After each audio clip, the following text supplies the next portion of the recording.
Assalamualaikum dan selamat sejahtera. Bertemu kembali dalam Education Intelligence bersama saya Cikgu Inspektor Kadet Muhammad Taufik bin Ibrahim, Cikgu Sains tingkatan 4 anda. Okey, kita akan masuk kepada bab 6 iaitu tenaga nuklear. Sebelum tu kita akan pergi kepada latihan pengukuhan. Okey, latihan pengukuhan yang pertama merupakan isotop suatu bahan radioaktif. Okey, radioisotop. Okey, jawapannya yang kedua, radioisotop adalah tidak stabil dan memancarkan apa dan apa yang tidak kelihatan. Okey, haba dan radiasi. Alright. So radioisotop ni dia akan hasilkan haba tak nampak, radiasi pun kita tak nampak. Okey. Yang ketiga, dalam proses pengawetan makanan, apakah yang digunakan untuk membunuh bakteria, kulat dan serangga di dalam makanan selepas proses pembungkusan? Okey, jadi sinaran gamma. Alright, yang keempat, ahli arkeologi menggunakan kaedah apa untuk menganggar umur artifak purba seperti rangka dinosaur dan sebagainya. Okey, jadi arkeologi ni guna kaedah pentarikhan karbon. Kita guna karbon 14, C14. Alright, yang kelima, zarah apa digunakan untuk mengawal ketebalan dalam industri pembuatan kertas, kepingan plastik dan kepingan logam?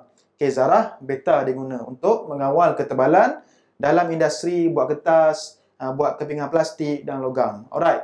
So, kita masuk kepada pembelajaran kita, penghasilan tenaga nuklear. Macam mana tenaga nuklear dihasilkan oleh manusia macam kita. Okey. So, kita boleh tengok dekat sini, gambar ni ialah letupan bom yang dihasilkan dengan kaedah nuklear lah. Bom atom, bom hidrogen. Ni ialah dipanggil reaktor nuklear. Nuklear yang menghasilkan elektrik. Alright, kita bincang selepas ni. Okey, penghasilan tenaga nuklear. Tenaga nuklear digunakan secara meluas pada masa kini dalam pelbagai bidang termasuklah penjanaan tenaga, kenteraan dan sebagainya. Okey, dalam bidang tentera, armada tentera laut Amerika Syarikat, kapal yang menggerakkan ni kita gunakan tenaga nuklear. Dia tak guna tenaga petrol, tak guna diesel. Sebab kapal ni sangat-sangat besar, dia menampung beberapa puluh jet pesawat pejuang-pejuang. Jadi sangat besar dan berat. So, dia terpaksa gunakan tenaga nuklear untuk menggerakkan. Okey, HMS Dreadnought Britain, kapal selam yang terkini yang menggunakan tenaga nuklear sebagai sumber utama untuk menggerakkan dia di dalam lautan, dan juga satelit yang berada di sekitar bumi kita juga guna tenaga nuklear di samping guna tenaga solar daripada matahari. Alright, itulah antara contoh-contoh penggunaan tenaga nuklear lah. Alright. Tenaga nuklear boleh dihasilkan dengan dua kaedah. Yang pertama, pembelahan nukleus ataupun dalam bahasa saya biasa panggil kampung, kita panggil nuclear fission. Yang kedua, pelakuran nukleus, kita panggil dia nuclear fusion. Okey? Okey, pembelahan nukleus dan pelakuran nukleus. Ini adalah cara untuk kita hasilkan tenaga nuklear. Dua cara ni sahaja. So, kita pergi satu persatu. Okey, kita pergi dulu kepada pembelahan nukleus. Okey, proses pemecahan nukleus berat kepada nukleus yang lebih ringan yang disertai pembebasan haba yang banyak. Okey, maknanya secara ringkasnya, nukleus berat pecahkan kepada nukleus yang ringan. Terpecah, terbelah kepada dua. Jadi hasil dia nukleus yang lebih ringan. Semasa pemecahan tu akan menghasilkan tenaga haba yang sangat-sangat tinggi. Alright. Tenaga nuklear hasil daripada pembelahan nukleus berubah kepada tenaga haba dan sinaran radioaktif. Semasa pemecahan tadi tu, tenaga haba akan dilepaskan dan sinaran radioaktif pun akan dilepaskan. Tenaga cahaya turut dibebaskan dalam proses ini. So, ada tiga benda yang terbebas semasa proses ini. Yang pertama, tenaga haba. Yang kedua, tenaga cahaya. Dan yang ketiga, sinaran radioaktif. Alright. Kita tengok macam mana proses pembelahan nukleus. Okey. Pembelahan nukleus uranium-235. Uranium-235 ni biasanya kita gunakan dia di reaktor-reaktor nuklear untuk menghasilkan tenaga elektrik. Contohnya di negara-negara Jepun. Negara kita belum lagi. Alright. Mungkin akan datang selepas ni ya. Alright. So, yang pertama sekali, ni ialah atom uranium yang kita gunakan sebagai sampel, uranium-235. Mula-mula sekali, neutron berkelajuan tinggi menghentam uranium. Ni ialah neutron yang sangat laju. Dia akan melanggar uranium-235. Jadi, atom uranium menyerap neutron dan tidak stabil. Apabila dilanggar, dia tak stabil. Okey. Selepas tu, atom uranium berpecah kepada dua atom yang lebih ringan. Dia mula-mula nak split, nak pecah. Okey, bila dah berpecah, akan membentuk atom yang lebih nukleus yang lebih ringan, iaitu atom barium dan atom krypton. Okey, ni ringan berbanding uranium. Okey, semasa perpecahan antara atom ni, dia akan membebaskan tenaga haba yang sangat-sangat besar. Ini dinamakan sebagai tenaga nuklear. Okey, selepas berpecah, tenaga nuklear terhasil akan menghasilkan 3 neutron yang berbeza dan meneruskan tindak balas yang sama macam ni tadi. So, ni dinamakan sebagai tindak balas berantai. Dia akan sentiasa berlaku. Contoh saya bagi, katakan satu atom uranium dilanggar oleh satu neutron, dia akan berpecah menjadi 2 nukleus yang berlainan. Yang 2 lagi berpecah. Okey, menjadi 4. 4 lagi berpecah, jadi 8.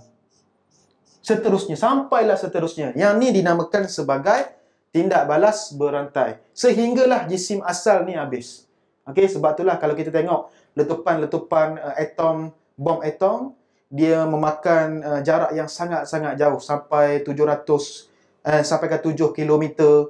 So dia itu disebabkan oleh tindakan berantai tadi tu. Okey, dia meletup sehingga 7 kilometer letupan. Okey, nanti kita bincang bom atom semua tu nanti. Alright, ni adalah prinsip pembelahan nukleus. Alright. Okey. Jadi hasil pembelahan nukleus ni, dia akan menghasilkan 2 atom nukleus yang lebih ringan, yang tadi barium dengan krypton, akan menghasilkan tenaga haba yang besar, iaitu tenaga nuklear dan tenaga cahaya, dan menghasilkan tindak balas berantai. Dia akan meneruskan tindak balas tadi tu. Okey, so yang saya explain tadi macam ni lah. Okey, contohnya tengok gambar ni. Okey, mula-mula sekali dilanggar akan membebaskan haba yang tinggi, itu ialah tenaga nuklear, dan akan menghasilkan 2 atom yang lebih ringan. Alright, itu ialah pembelahan nukleus. Okey, tindak balas berantai. Tindakan pembelahan nukleus yang berterusan. Okey, 3 neutron yang hasil daripada pembelahan nukleus pertama akan menghentam 3 nukleus uranium yang lain dan memecahkannya serta membebaskan 9 lagi neutron. Ini dinamakan sebagai tindak balas berantai yang saya terang tadi. Okey, tindak balas berlaku dalam 2 keadaan. Yang pertama dalam reaktor nuklear, di mana kita kawal dia ada reaktor, kita kawal menggunakan rod yang saya akan terangkan lepas ni. Dan yang kedua, bom atom yang kita tak boleh kontrol dia. Sebab tu dia meledak besar, right? Okey. So contohnya bom atom. Ini ialah kejadian yang berlaku semasa Perang Dunia Kedua, di mana tentera bersekutu menggunakan 2 bom atom yang dinamakan sebagai Fat Man, menggunakan bahan radioaktif plutonium, dan Little Boy menggunakan uranium. So Nagasaki diberikan bom Fat Man ni, Hiroshima Little Boy. So mana lagi power? Nagasaki lagi power. Sebab tengoklah, Fat dengan Little, mesti Fat lagi power. Alright, senang aja. So Nagasaki tu radius dia sangat besar. Kemusnahan Nagasaki lebih teruk berbanding Hiroshima. Okey, macam mana? Kita tengok contoh dia. Katakan Fat Man. Ni ialah struktur bagi bom atom Fat Man. Fat Man menggunakan plutonium-239, iaitu satu radioaktif yang sangat bahaya. Kekuatan dia bersamaan dengan 15,000 tan TNT. TNT ni bahan letupan. Satu TNT pun dah boleh menggegarkan satu bangunan. Kalau 15,000 tan TNT lagi dahsyat. Okey, plutonium diletakkan di tengah. Jadi di tepi dia ni diletakkan neutron. Okey, jadi bila dia berlanggar dengan surface permukaan, neutron ni akan berlanggar dengan plutonium yang di tengahnya. Okey, bila berlanggar, atom jadi tak stabil. Plutonium tak stabil, dia akan meletup dan berpecah. Lepas tu meletup lagi, berpecah lagi. Itu dinamakan sebagai tindak balas berantai. Kalau Little Boy menggunakan uranium-235. Okey, dia kurus sikit. Okey, dia letakkan uranium di tengah ni, dua-dua ni uranium.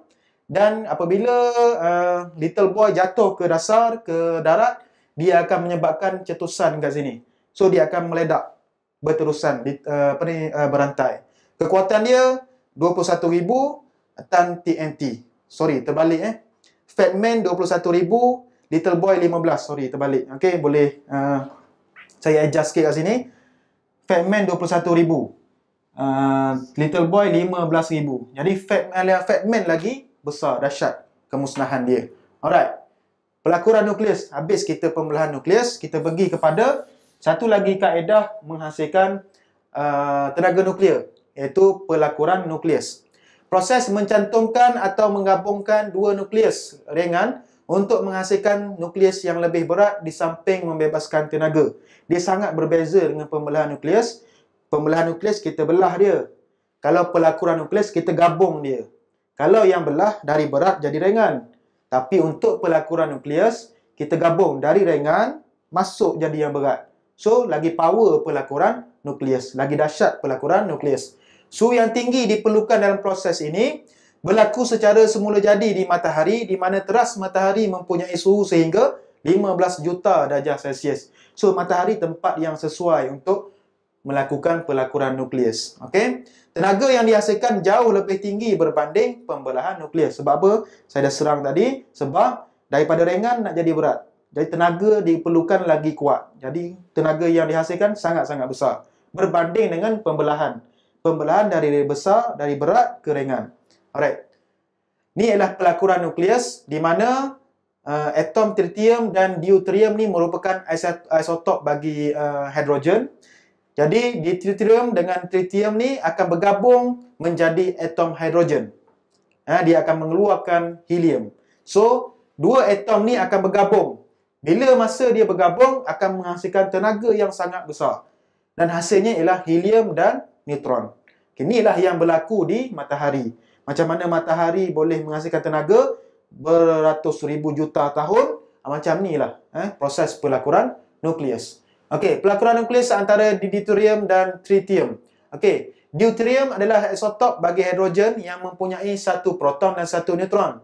Tritium juga merupakan isotop bagi hidrogen yang mempunyai satu proton dan dua neutron.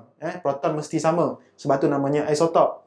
Kedua-dua isotop ini adalah nukleus yang kecil.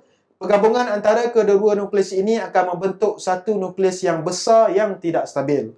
Nukleus tidak stabil ini kemudiannya berpecah membentuk nukleus helium dan suatu neutron. Di samping membebaskan tenaga haba yang sangat besar. Alright. Contoh macam ni. Bergabung, menghasilkan tenaga, berpecah. Alright.